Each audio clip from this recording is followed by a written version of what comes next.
Peace be upon you all, and welcome back to our channel, where you will find many stories full of real-life examples. But first, please click the subscribe button and don't forget to leave your condolences in the comments so that we can pray for you. In a small village in East Java, there stands an old mosque that has been the center of spiritual life for its residents for centuries. The mosque features typical Javanese architecture with tiered roofs and beautiful wood carvings. The walls are made of bricks that have faded over time, a testament to its long existence. Despite its simplicity, this mosque has always been full of worshippers who faithfully come to perform the 5 daily prayers. The peace of this mosque had remained undisturbed for years. The villagers made it a place to find tranquility and blessings. But one cool morning, something strange began. A villager, preparing for the morning prayer, noticed something unusual in the mosque courtyard. In the dim light of the porch lamp, he saw several small snakes crawling over the scattered stones in the yard. At first, he thought it was just a coincidence. Maybe the snakes had come out of their nests due to the cold weather the night before. But as the sun began to rise, the number of snakes increased. They appeared from all directions, slithering between the grass and stones, slowly but surely moving toward the mosque. Other villagers began to arrive, and they all witnessed a sight that made their hair stand on end. Within hours, hundreds of snakes covered the mosque courtyard. They were of different sizes, some small, others quite large. Their colors varied from green to black and brown. Some even circled the mosque walls as if guarding something. The villagers began to panic. Some tried to chase the snakes away with sticks or brooms, but their efforts were in vain. The snakes did not appear frightened or scared. On the contrary, more and more kept coming from unknown directions. This event quickly spread throughout the village. People who wanted to pray or read the Quran in the mosque were forced to abandon their intentions. No one dared approach the mosque, fearing the danger the snakes might pose. The once peaceful village life turned into one of tension.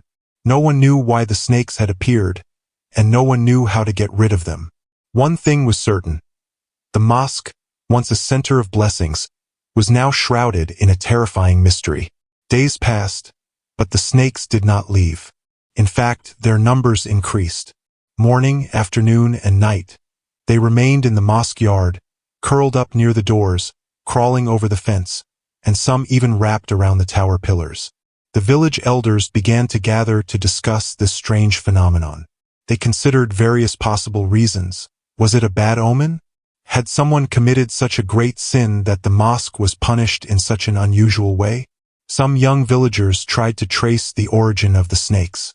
They went into the forest surrounding the village, hoping to find a nest or source.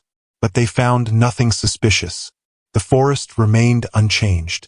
There were no signs the snakes had come from there.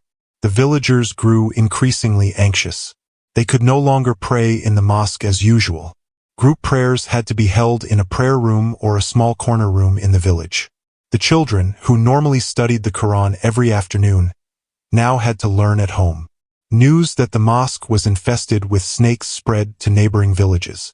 A few people came to see for themselves, but they could only stand at a distance. No one dared come closer. Some even spread rumors that the mosque was cursed or inhabited by evil supernatural beings. But among all the fear and speculation, the village's religious leader, Qi Hassan, remained calm. He was the most respected man in the village, known for his deep wisdom and knowledge. With a white turban on his head and a gray beard, he saw this not as a disaster, but as a test. "Do not let fear take hold of your hearts," he told the villagers who came to him for advice. "Everything that happens in this world has a reason. Do not rush to judge this as punishment. Before we act, we must turn to Allah for help." Hearing Qi Hassan's words, the villagers calmed down a little, but the tension remained. The snakes still filled the mosque area, and no one knew what to do. Several days passed, but nothing changed. The village leaders finally decided to act. They could not allow the mosque to remain in this condition. They called a snake charmer from a neighboring village. He was known for his skill in taming venomous snakes and driving them away from populated areas. Armed with his usual tools, a wooden stick and a large sack, He arrived in the village with full confidence. The villagers gathered to watch the charmer's efforts. He carefully began to blow into a small flute, believed to attract the snake's attention. The sound of the flute filled the air, creating a rhythm meant to drive the snakes away. But the opposite happened. Instead of leaving, more snakes emerged from cracks in the rocks and grass. Some began to slither quickly in circles around the charmer's feet, as if unaffected by the flute's sound. The charmer grew nervous. He tried another method, using a special herbal powder that usually repelled venomous snakes. He scattered it around the mosque courtyard, hoping it would work. But what happened was even more astonishing. Not only did the snakes not retreat, some came closer to the charmer, forcing him to back away with a pale face. The snakes seemed to possess an unusual power. They did not behave like normal snakes. Seeing the situation slipping out of control, the charmer finally gave up. Gasping, he said, "Elder, I cannot drive them away. These are not ordinary snakes. Something greater is happening here." The villagers were more confused and afraid than ever. If even an experienced snake charmer couldn't drive the snakes away, what could they possibly do? In desperation, Kiai Hassan stood calmly. He looked at the mosque, now covered in snakes, and quietly said, "We must return to Allah. Perhaps we have forgotten something important, and Allah is reminding us." The villagers looked at each other. They didn't quite understand what Kiai Hassan meant. But one thing was clear. This was not just a natural phenomenon, it was something greater, requiring more than just human effort. After the snake charmer's failure, the villagers increasingly realized they were dealing with more than just nature. Kiai Hassan, who had quietly observed everything, finally took the lead. "We must not act against nature," he told the villagers still gathered at his house. "If human efforts do not help, we must turn to a higher power. Ask for help from Allah." That evening, Kiai Hassan invited all the villagers to gather in the small mosque on the outskirts of the village. Until then, this mosque had only been used by those living far from the main mosque. Now it became a place where they could seek answers. The chanting of sacred verses echoed in the night silence. The men sat cross-legged on prayer rugs, reading the Quran with deep reverence. Women and children joined in, raising their hands and praying with tears in their eyes. Kiai Hassan led the prayer, his trembling voice full of sincerity. "O Allah, if this is a test for us, grant us guidance. If this is a warning, show us our mistakes so we can correct them. And if this is a punishment, forgive us and protect us from your wrath." Among them were sobs. Everyone felt that this incident was not just a coincidence. There had to be a deeper meaning behind it, and they could only hope that Allah would soon guide them. After the prayer, Kiai Hassan suggested they continue the dhikr and pray throughout the night. "Do not let fear take over your hearts," he said. "We must remain steadfast and believe that God's help will come soon." That night was long for the villagers. No one could sleep peacefully, as their minds were full of fear and confusion. But amidst the anxiety, there was something that brought peace to their hearts. It seemed that the presence of the snakes was no longer something to fear, but something that must be faced with strong faith. Morning came, and the villagers hurried to the main mosque to see if anything had changed. But what they saw shocked them even more. The snakes were still there, but this time, they had all gathered in one spot near the old well in the mosque's courtyard. The well had not been used for years, as its water was considered unfit for drinking. Yet, for some reason, the snakes now surrounded it, as if guarding something. Some people cautiously approached the well, and when they looked inside, they were stunned by something they never expected to see. At the bottom of the well, they saw something gleaming. Looking closer, they realized something was buried there. A large object that looked like a wooden chest worn by time. The villagers looked at one another in disbelief. "What is that?" someone whispered. "Is this the cause of all these strange events?" asked another. Some men decided to retrieve the object using a rope. Carefully lowering the rope into the well, they began to lift the heavy chest. With great effort, several men managed to bring it up. They immediately opened it. What they found inside shocked everyone. Inside the wooden chest were several bundles of worn fabric, as well as some metal objects that resembled ancient ornaments. But the most astonishing item was an old folio wrapped in black cloth. Kai Hassan carefully took the book. As soon as he touched it, he felt something unusual. It was as if the book was surrounded by a powerful aura. Slowly, he unwrapped the cloth, and when he saw the first page, his eyes widened in surprise. The book was entirely written in Arabic script, but something about it was different from the religious books he was used to reading. Its contents were dark, as if the book held a long-hidden secret. "This is no ordinary book," Kai Hassan said in a trembling voice. "There's something wrong here." The villagers grew increasingly concerned. Could this book be the reason for the snakes? They wondered. If so, who buried it in the mosque's well? And more importantly, what should we do now? Kai Hassan took the book home to study it more deeply. He spent the entire night reading page after page, trying to understand the meaning behind the ancient writings. As dawn approached, his face became more and more serious. He had discovered something horrifying. It turned out that the book contained teachings that contradicted Islam, something related to black magic and ancient sorcery. He immediately gathered the villagers and told them what he had found. "This book is no ordinary book," he said. "It is a relic of someone who once tried to do something forbidden in this sacred place." The village elders looked at one another in shock. Finally, an old man named Pak Rahman spoke. "I once heard an old story from my grandfather. They say that before the mosque was built, someone tried to use this place for dark purposes. He was a powerful shaman who practiced black magic. But before he could complete his ritual, the villagers drove him away and erased all traces." Kai Hassan nodded slowly. "Perhaps that's why the mosque is now surrounded by snakes. Something unresolved remains from the past. This book is part of a dark history we must now bring to light." The villagers listened attentively. They understood that this was not just a strange occurrence. It was something they had to overcome through faith and purity of heart. After much discussion, they finally decided to burn the book. Carefully, they took it to an open field, lit a fire, and placed the book in it. As the flames consumed the ancient pages, a strange rustling sound filled the air. And when the book finally turned to ash, something unusual happened in the main. The snakes that covered the mosque's courtyard began to move one by one. They left the mosque, crawling toward the forest, as if they had fulfilled their task. The villagers could only watch in astonishment.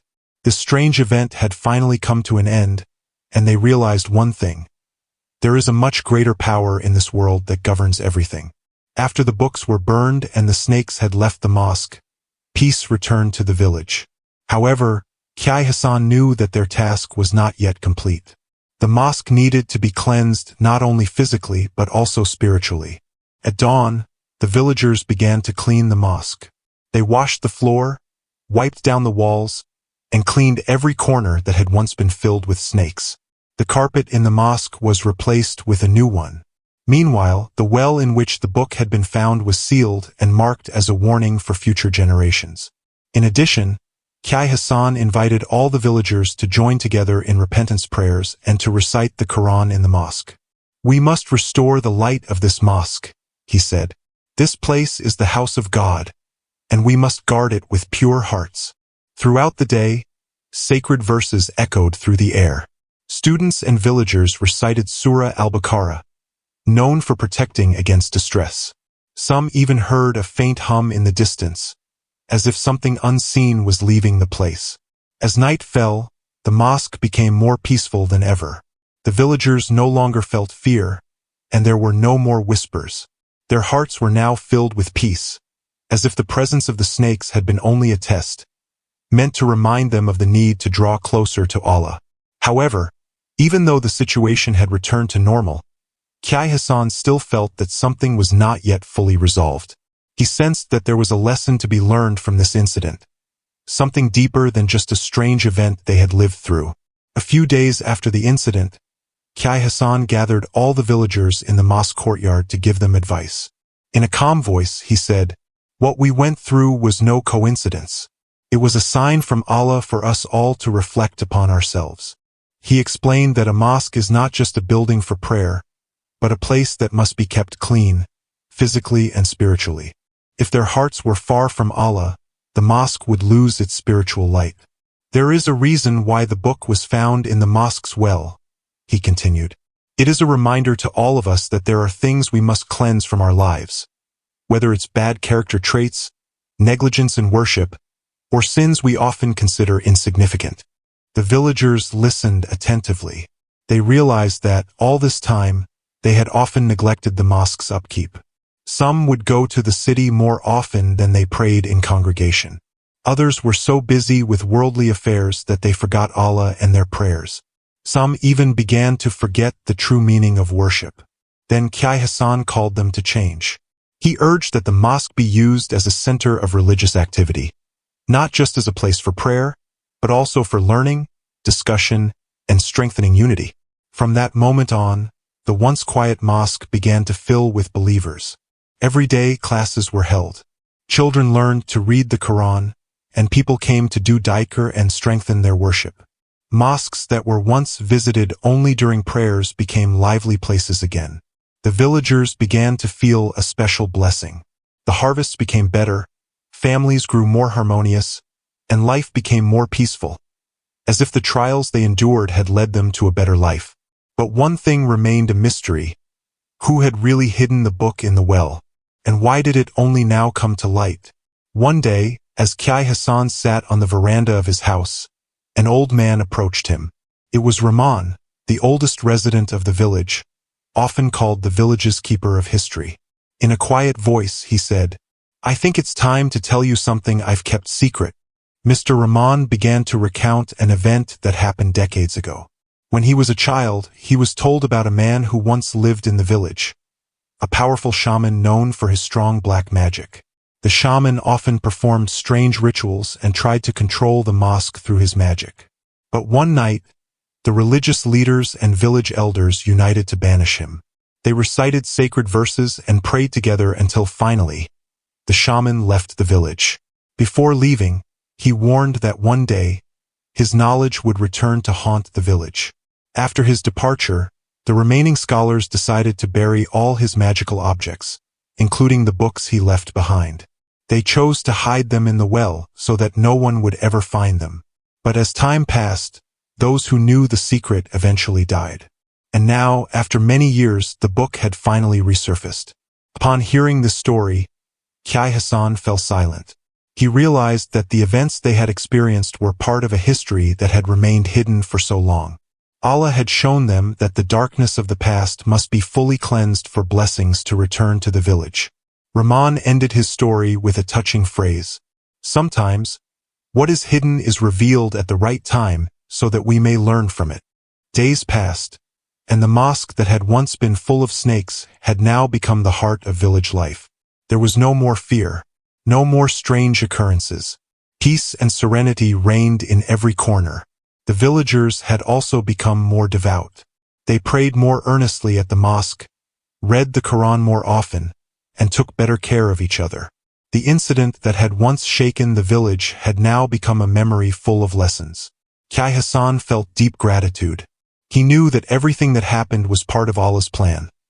A trial meant to remind them of the importance of preserving the purity of the mosque and their own hearts. One night, after the Isha prayer, Qai Hassan sat in the mosque courtyard, gazing at the starry sky. He smiled and whispered in his heart, Allah never tests people without purpose. Everything that happens is meant to bring goodness, if we are willing to learn from it. Now, the mosque in that village is no longer known as the mosque where snakes crawled. Instead, it is known as the Blessed Mosque, a place that went through great trials but overcame them through faith and sincerity. And since then, blessings have continued to rain upon the village.